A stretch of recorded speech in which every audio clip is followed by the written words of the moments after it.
नमस्कार, आप देख रहे हैं 5 की बात। मैं हूं आपके साथ तुषार कौशिक। ममता के गढ़ में गृह मंत्री अमित शाह ने आज हुंकार लगाई, बंगाल की महान भूमि को प्रणाम किया अमित शाह ने। और इसी भूमि से युवा प्रेरणा लेता है, ये आज गृह मंत्री अमित शाह ने कहा। खुदीराम बोस को नमन, शिवेंदु अन्याय के खिलाफ लड़ रहे हैं, ये भी अमित शाह की तरफ से कहा गया। ममता बनर्जी पर अमित शाह का हमला, चुनाव आते आते आप अकेली रह जाएंगी, अच्छे लोग बीजेपी में आ रहे हैं। अमित शाह ने आज ममता बनर्जी को चौतरफा घेरा।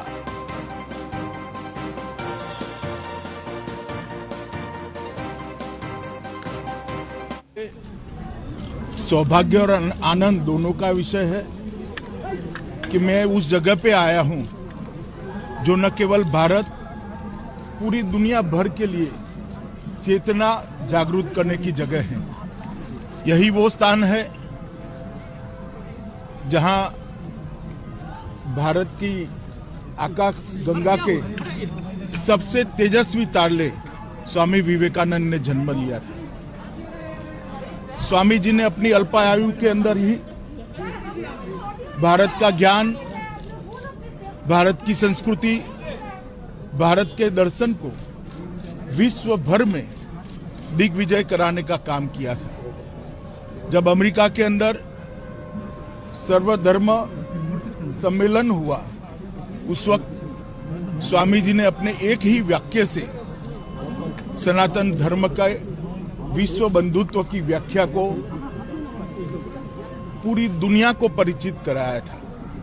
स्वामी जी वो शख्सियत थे जिन्होंने आधुनिकता और आध्यात्म को जोड़ने का काम किया और पूरे देश का आह्वान किया था कि 50 साल तक सब लोग अन्य देवी देवताओं को भूलकर भारत माता का आराधना। तो वहीं दिल्ली के बॉर्डर पर किसानों का प्रदर्शन लगातार जारी है। तीनों कृषि कानूनों को वापस लेने की मांग पर अड़े हैं किसान आंदोलन का 24वां दिन है और कृषि कानून वापस न लेने पर जारी रहेगा धरना, ये किसानों की तरफ से कहा गया।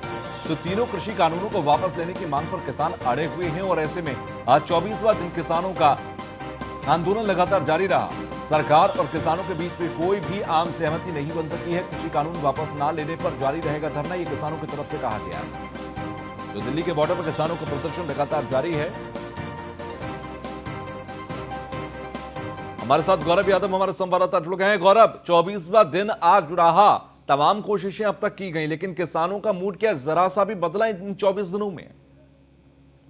जी बिल्कुल, देखिए तुषार, यदि बात करें तो किसानों ने अभी थोड़ी देर पहले प्रेस कॉन्फ्रेंस करी और जिसने साफ तौर पर स्पष्ट कर दिया है अपना आरोप कि किसान इन बिना आंदोलन वापस लिए, यानी कि सरकार यदि कृषि बिल वापस नहीं लेगी तो ये आंदोलन खत्म नहीं होगा। वहीं किसानों ने आज चेतावनी देते हुए कहा है कि जो किसान भाई अपने घरों से यहाँ तक आ रहे हैं, उनके घर पर प्रशासन जाकर दबाव बनाता है कि वो गाड़ियां गई हैं, उन्हें वापस बुलाओ, अपने लोगों को वापस बुलाओ। जिसको लेकर किसानों ने कहा है कि कल 11 बजे तक मेरठ मंडल के कमिश्नर और आईजी आकर यहाँ पे किसानों से बात करेंगे। यदि नहीं बात की जाती है तो कल 11 बजे के बाद जो दिल्ली से आने वाला रास्ता है उसको भी पूरी तरीके से रोक दिया जाएगा। वहीं दूसरी तरफ किसानों ने साफ तौर पे कहा है कि जो सरकार लगातार किसानों पर दबाव बनाने के लिए जो किसानों की जमीनें नपवा रही है, जो किसानों पे जो एफआईआर दर्ज कर रही है, किसानों के खिलाफ जो वाद दाखिल किए जा रहे हैं, उन सब पर उन लोगों को यदि वापस नहीं लिया जाता तो किसान का आंदोलन और उग्र हो जाएगा, ना कि सहज होगा। कल 11 बजे तक किसान जो अब तक 28 लोग शहीद हो चुके हैं किसान, उनको शहीद दिवस के रूप में भी बना रही है। और वहीं साथ ही साथ साफ तौर पर कह रहे हैं कि यदि कल प्रशासन ने बैकफुट पर आकर हमारे लोगों को परेशान करना बंद नहीं किया तो कल से पूरी तरीके से चक्का जाम रहेगा। जी ठीक है, चलिए, बहुत बहुत शुक्रिया हमसे जुड़ने के लिए, बातचीत करने के लिए।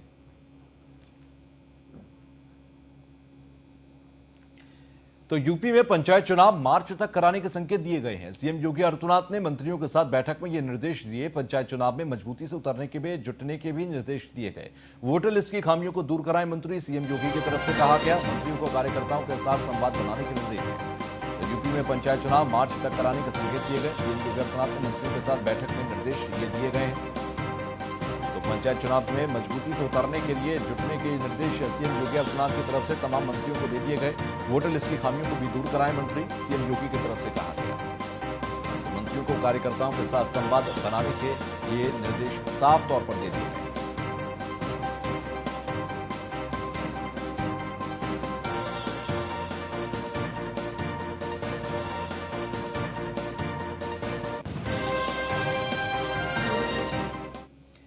तो वहीं सूत्रों के हवाले से इस वक्त की एक बड़ी खबर हम आपको दे दें कि विकास दुबे का भाई दीप प्रकाश दुबे कोर्ट से फरार हो गया है। कोर्ट में सरेंडर करने आया था दीप प्रकाश दुबे। कल दीप प्रकाश दुबे ने सरेंडर करने की अर्जी दी थी। कल लखनऊ पुलिस ने कुर्की की कार्रवाई की थी। कोर्ट में पुलिस की घेराबंदी देख फरार हुआ दीप प्रकाश दुबे। एक बड़ी खबर इस वक्त लखनऊ से सामने आ रही है। दीप प्रकाश दुबे विकास दुबे का भाई है, काफी समय से फरार था और कल कुर्की की कार्रवाई करने के बाद उसने कोर्ट में सरेंडर की याचिका दी थी। फिलहाल अब जो घेराबंदी पुलिस ने की हुई थी उसे देखकर वो वहां से वापस फरार हो गया है। दीप प्रकाश दुबे पुलिस की घेराबंदी देखकर हुआ फरार। सूत्रों के हवाले से इस वक्त की बड़ी खबर लखनऊ से आ रही है। सूत्रों के हवाले से यह खबर, विकास दुबे का भाई दीप प्रकाश दुबे कोर्ट से हुआ फरार। कोर्ट में सरेंडर करने आया था दीप प्रकाश दुबे, लेकिन पुलिस की घेराबंदी देखकर आज सरेंडर नहीं किया और फरार हो गया है। कल लखनऊ पुलिस ने कुर्की की कार्रवाई की थी, जिसके बाद उसने कोर्ट पे पुलिस की घेराबंदी देखकर आज फरार हो गया है। नीलेश चौहान हमारे संवाददाता हमारे साथ जुड़ गए। नीलेश, जो जानकारी सूत्रों से मिल रही है क्या है? ये विकास दुबे का भाई दीप प्रकाश दुबे फरार हो गया है फिलहाल। देखिए तुषार, बिल्कुल आपको बता दूं कि विकास दुबे का भाई ने कल कोर्ट में सरेंडर करने के लिए अर्जी डाली थी। उसके अलावा अगर हम कल की कार्रवाई की बात करें तो कल लखनऊ पुलिस ने बड़ी कार्रवाई की थी। विकास दुबे का भाई का जो मकान कृष्णानगर थाना क्षेत्र में था, वहां पर कुर्की की कार्रवाई लखनऊ पुलिस के द्वारा की गई थी। वहीं जिस तरीके से लगातार यूपी पुलिस और लखनऊ पुलिस की कार्रवाइयां चल रही, उसको देखते हुए विकास दुबे के भाई दीपक दुबे ने कोर्ट में अर्जी डाली थी। आज जब वो सूत्रों के हवाले से जो खबर अभी तक सामने आई है, जब वो सरेंडर करने कोर्ट में पहुंचा, वहां पर भारी संख्या में पुलिस बल मौजूद था। उसको देखकर वो वापस फरार हो गया है। फिलहाल 50,000 का इनामी है और एनपीडब्ल्यू भी उसके ऊपर जारी है। अब देखने वाली बात यह होगी कि लखनऊ पुलिस और कानपुर पुलिस कब तक विकास दुबे का जो भाई है दीपक दुबे, उसको कब तक गिरफ्तार कर पाती है और कब तक इस पूरे घटना का अनावरण होता है। ठीक है, चलिए बहुत बहुत शुक्रिया हमसे जुड़ने के लिए।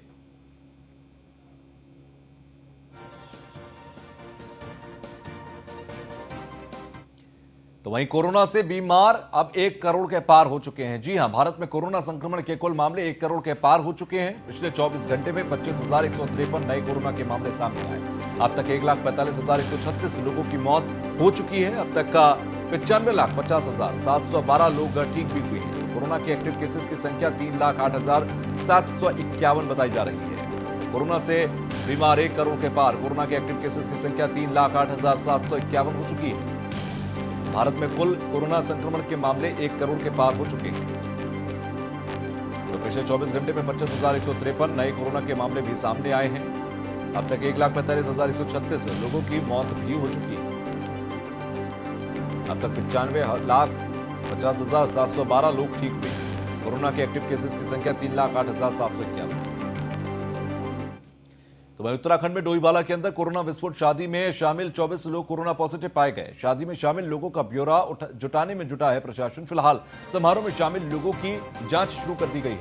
वहीं बैरिकेडिंग लगाकर कंटेनमेंट जोन भी घोषित कर दिया गया। डोईवाला में लच्छीवाला के अंदर आयोजित हुई थी एक शादी समारोह आयोजित हुआ था, जहां पर शादी समारोह के अंदर शामिल हुए तमाम लोग और वहीं पर कोरोना पॉजिटिव मिले हैं। तो ऐसे में उस क्षेत्र को फिलहाल कोरोना के लिए कंटेनमेंट जोन बना दिया गया है। डोईवाला में कोरोना विस्फोट हुआ, बैरिकेडिंग लगाकर उस क्षेत्र को कंटेनमेंट जोन घोषित किया गया।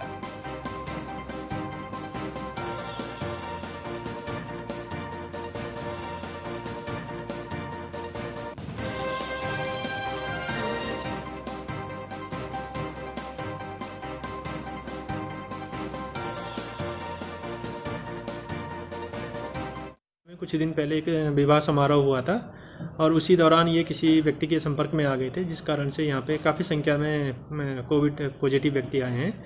कल तक की जो संख्या थी हमारी, लगभग 24 व्यक्ति वहाँ पॉजिटिव आए हैं और 4 व्यक्ति ऐसे हैं जो उस मोहल्ले से काफ़ी दूर जिनका परिवार है।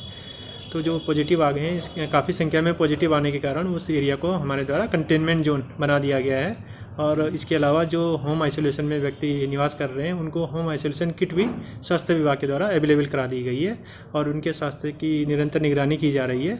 और यदि कोई ऐसी दिक्कत आती है, किसी का स्वास्थ्य अगर और बिगड़ता है, तो हम उसको समय से हॉस्पिटल में भी तो ब्रेक के बाद एक बार फिर आप सभी का स्वागत। शाहजहांपुर से खबर, कांग्रेस प्रदेश अध्यक्ष का सरकार पर तंज। अजय कुमार लल्लू ने सीएम योगी आदित्यनाथ पर साधा निशाना। युवाओं के साथ छलावा कर रहे हैं प्रदेश के मुखिया। लल्लू ने दिल्ली के सीएम केजरीवाल पर भी चुटकी ली।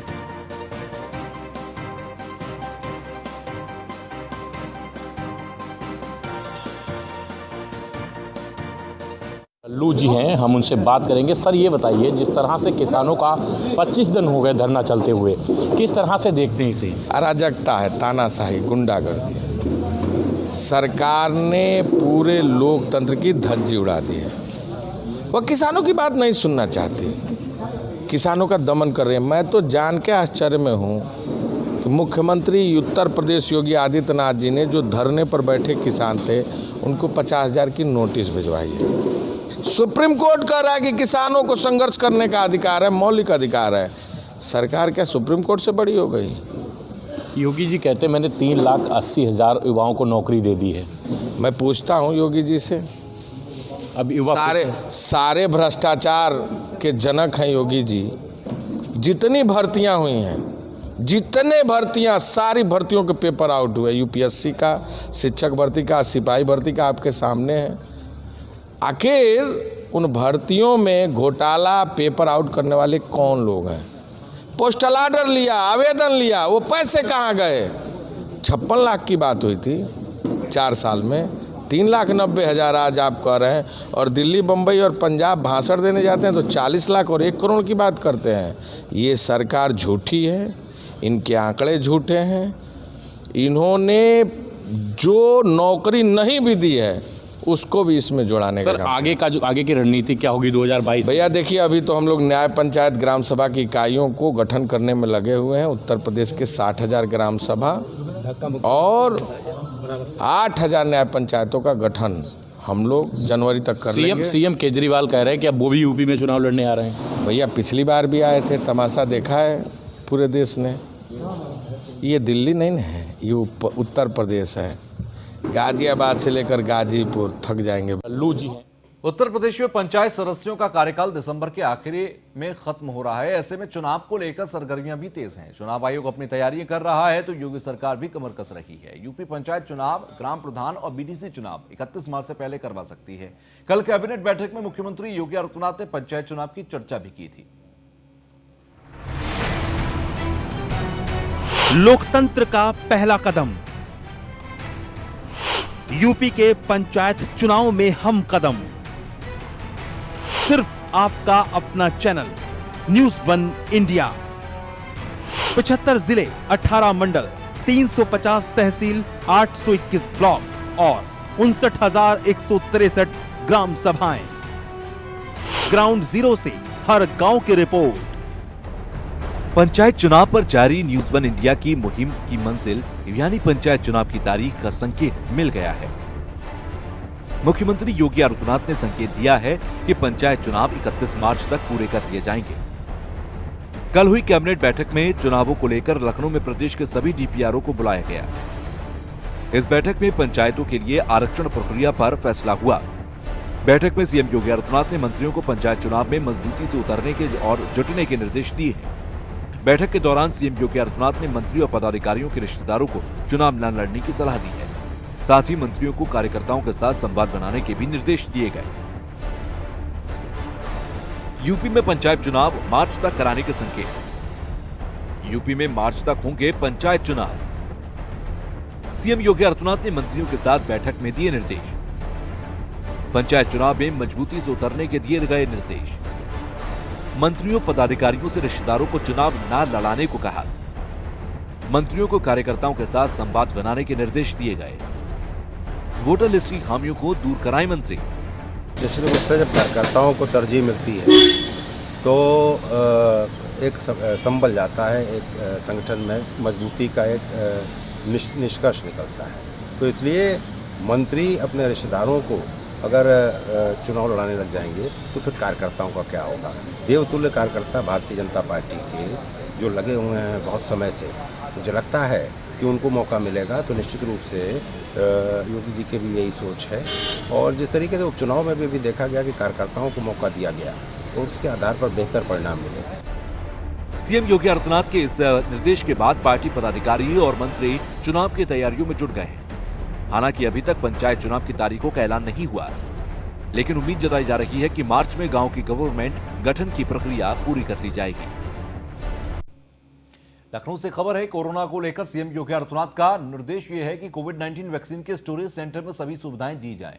बायोमेडिकल वेस्ट के समुचित निस्तारण की व्यवस्था भी की जाए। वैक्सीन सेंटर पर सुरक्षा के पुख्ता इंतजाम के निर्देश हैं और वैक्सीनेटर्स को तैयार करने का कार्य पूरी तेजी से संचालित करने के निर्देश हैं। एक वैक्सीनेशन टीम प्रतिदिन 100 लोगों का टीकाकरण करेगी। वैक्सीनेशन कार्य के लिए अब तक 4.5 करोड़ सिरिंज का आवंटन भी हुआ। प्रदेश में 2.5 लाख लीटर वैक्सीन का भंडारण क्षमता सुनिश्चित की गई। वैक्सीनेशन को लेकर अभी से सीएम योगी आदित्यनाथ ने निर्देश देना शुरू कर दिया, क्योंकि तेजी के साथ वैक्सीनेशन के काम को पूरा कराना है। प्रदेश में 2.5 लाख लीटर वैक्सीन की भंडारण क्षमता सुनिश्चित की जानी चाहिए। कोरोना को लेकर सीएम योगी आदित्यनाथ का निर्देश